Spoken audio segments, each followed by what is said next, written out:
dentro, tá certo, daquele grupo, né, tá certo, daquela comunidade de cultura, aquela comunidade de religião, de fé. Então era admitido como uma religião, tá certo, autorizada aí pelo Estado.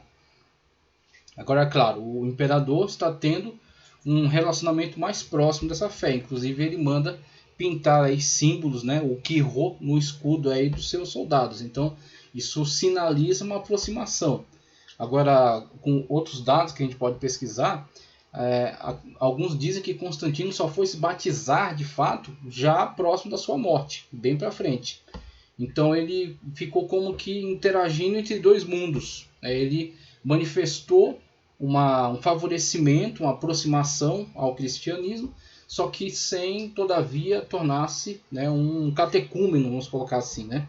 Ele não se tornou um catecúmeno, não se tornou um discípulo, né, de fato. Mas ele manifestou algum favor em relação a esta fé cristã. Conforme o desenho ao lado, dá-se o nome Labarum, o símbolo usado pelo soldado de Constantino.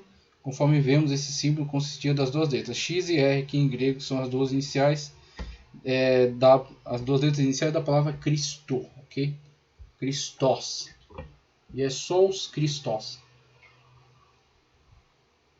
Conforme temos em tela, acerca da tetrarquia, para a gente começar a entender qual foi a linha histórica de transição do último grande perseguidor da fé cristã, que foi Diocleciano, para essa nova situação, na qual Constantino será um dos atores. Inclusive, outra coisa também que as pessoas não analisam um pouco mais a fundo e acabam compreendendo mal. Parece que a gente passa de Diocleciano para Constantino automaticamente, e Constantino já é o dono da cocada preta. E não foi bem assim. E aí, quando você analisa melhor a sucessão, você vê que houve um caminho através do qual Constantino vai acumulando poder, e ele tem algumas características importantes, como a prudência. Ele é muito prudente, e ele ele analisa muito bem, ele é um político muito sagaz, muito astuto.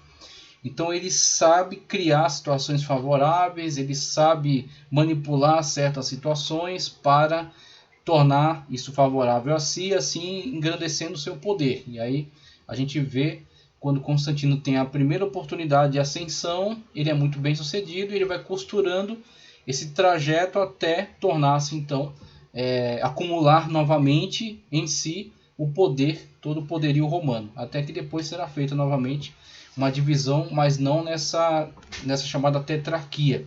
Essa tetrarquia só funcionou quando foi instituída. Então Diocleciano instituiu essa chamada tetrarquia, que não passou adiante. Então a ideia foi lançada, mas não foi obedecida por aqueles que estavam participando dela. Eles deram continuidade num outro esquema de poder, até que Constantino consegue de fato acumular novamente poder em suas mãos, que com Teodósio será novamente dividido entre o Império Romano do Oriente e do Ocidente.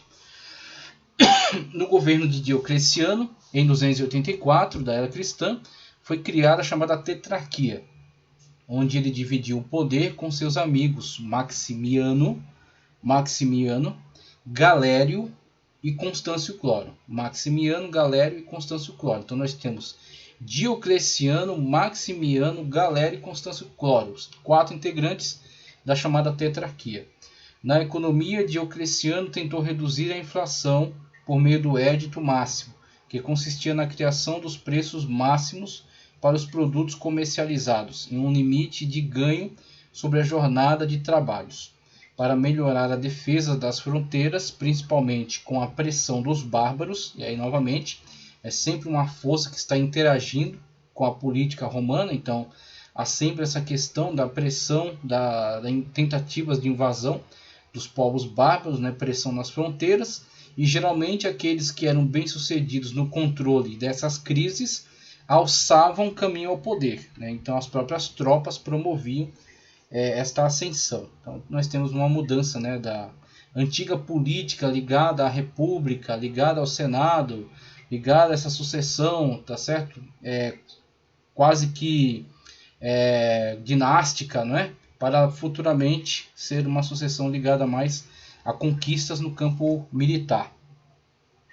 O império foi dividido em 4 partes, cada uma delas com governo próprio. Ok, então para poder manter uma administração mais eficaz, uma vez que o império ainda é muito grande, é muito vasto e as situações são de fato muito conturbadas, as relações de poder são muito conturbadas, então o imperador não está cuidando apenas de administrar a questão econômica, tá certo? Para controlar essa questão do empobrecimento, miserabilidade de certos grupos que podem vir causar tumultos, guerras civis. Também não pode pensar somente na questão bélica, fortalecimento das tropas e combate nas fronteiras, mas também tem as conspirações políticas, as famílias importantes que estão brigando pelo poder, então tem todo esse xadrez, né, que ele tem que controlar. Então, para uma época tão arcaica, né, sem vias de comunicação rápida, zero tecnologia, tá ok? Muitos meios de conspiração, uma vastidão territorial extraordinária que dificultava a comunicação.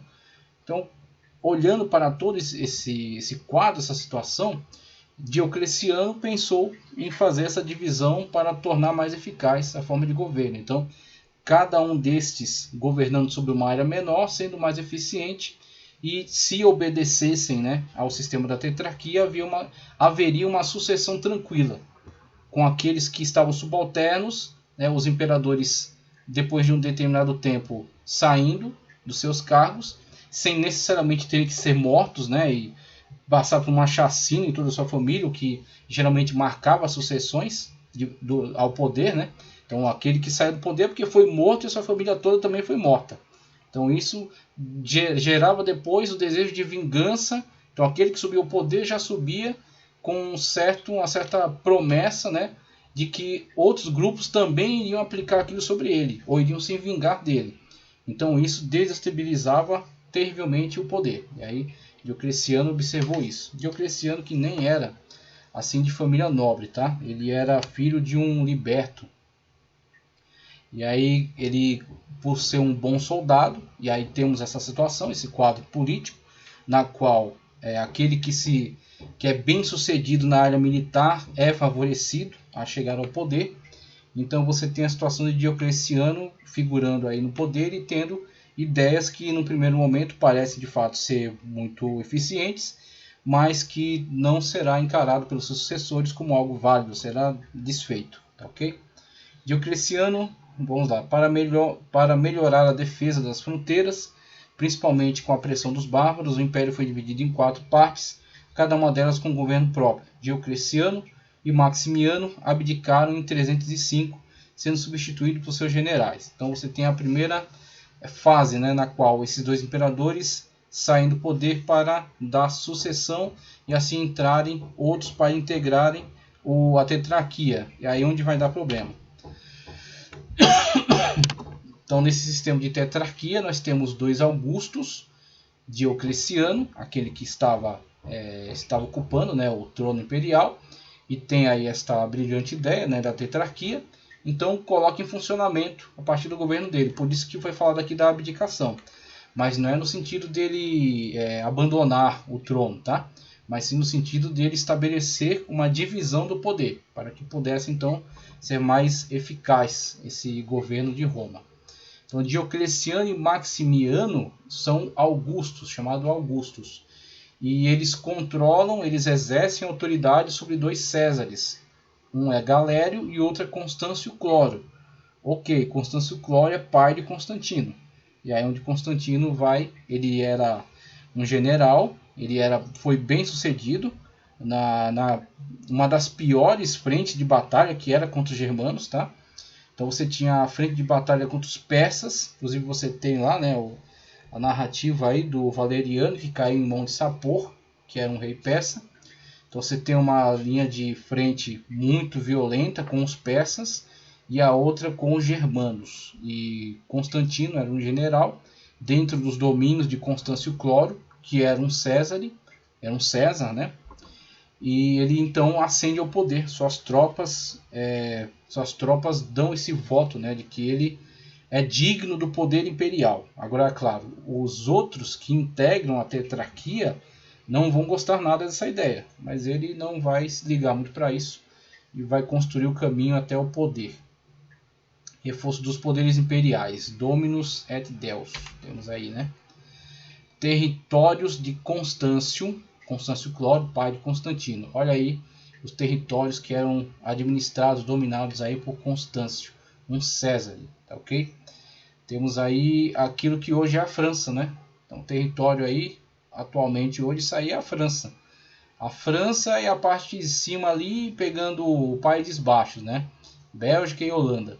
E adentrando aí para a Ilha Britânica, aí, chegando até a divisa com a Escócia lá em cima. Onde provavelmente eles não exercem domínio lá no extremo norte, nem na grande ilha da Irlanda, né? O que atualmente é a Irlanda, devido à presença das tribos bárbaras extremamente violentas ali, que tentavam sempre assegurar sua independência. Então chegava um momento em que não valia mais a pena gastar soldados e flechas e armas e contingente com tribos bárbaras. Então eles, conseguindo dominar toda esta região, obtinham daí todo o recurso necessário e deixavam esses territórios ao norte, que eram territórios extremamente difíceis de se habitar, deixavam eles aos bárbaros. E aí temos aí as outras fronteiras aí com os domínios dos germanos, as tribos bárbaras germanas, que ofereciam aí davam muito trabalho aí ao Império Romano, tá ok? Então temos aí esse território, conforme está sinalizado aí nessa cor bege, né?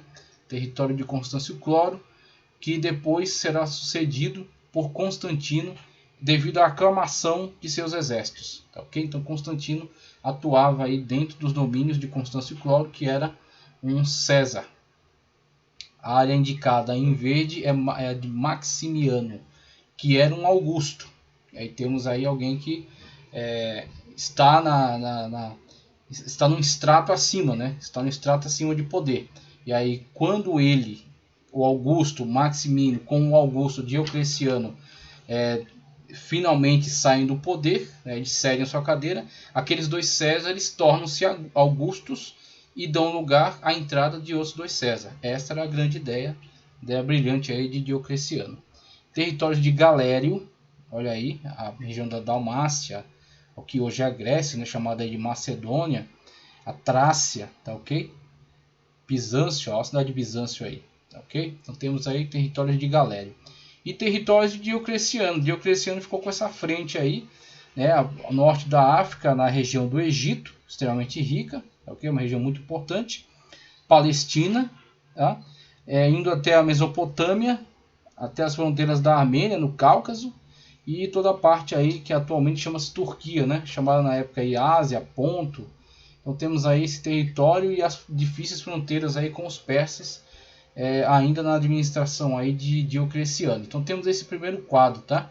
Esse primeiro quadro histórico aí, no qual observamos essa divisão de poder. E aí passamos para o próximo, onde você vai começar a ver as primeiras mudanças. Então você, daquele mapa para esse, você percebe que as fronteiras foram alteradas, né? Os domínios aí, alguns deles foram um tanto alterados. Então você tem a situação aí dos domínios de Constâncio Cloro, que quando então Constantino chega ao poder, tá? Ele vai exercer influência sobre uma região maior. Então os seus destacamentos militares são mais bem sucedidos nessas batalhas e ele vai então exercer maior influência, vai exercer influência sobre maiores regiões, porque a coisa está nesse nível aí. Quem consegue ser bem sucedido nessa área é quem manda, é quem de fato dá as cartas, que era a situação de Constantino. Constantino, ele foi bem sucedido nessa atuação, então o território dele começa a se expandir e ele começa a crescer também nessa sede de poder, né, a fazer o caminho para o poder. Então temos aí daquela época, né, para essa de 312 agora da era cristã, você tem agora Constantino, em vez de que, aliás, outra questão, a tetrarquia ela não admite transmissão do poder, tá, via dinástica. Ela não admite transmissão do poder via dinástica. Então, quando Constantino, aclamado pelas suas tropas, chega ao poder, ele já está quebrando com as regras da tetrarquia. Ele já vai ser não será aceito, não será reconhecido por Magêncio, que é o que você vê assimilado, que você vê sinalizado aí em vermelho. Então você vai ter Magêncio já se opondo abertamente à chegada ao poder por Constantino. É Constantino que fará, diante dessa não aceitação, ele vai travar de fato uma batalha contra Magêncio, né, tanto para garantir, né, para assegurar a sua autoridade imperial, quanto mesmo para expandir os seus domínios, uma vez que ele entende que tem condições para isso. Então a tetrarquia, ele deixa esse negócio, né, ficou na cabeça de Diocleciano. Na transição você já vê aí defeitos nesse sistema, né? O sistema pelo menos não foi respeitado por aqueles que passaram a fazer a transição. De Constâncio Cloro, o domínio agora chega para Constantino e esse começa a expandir o seu raio de influência. Então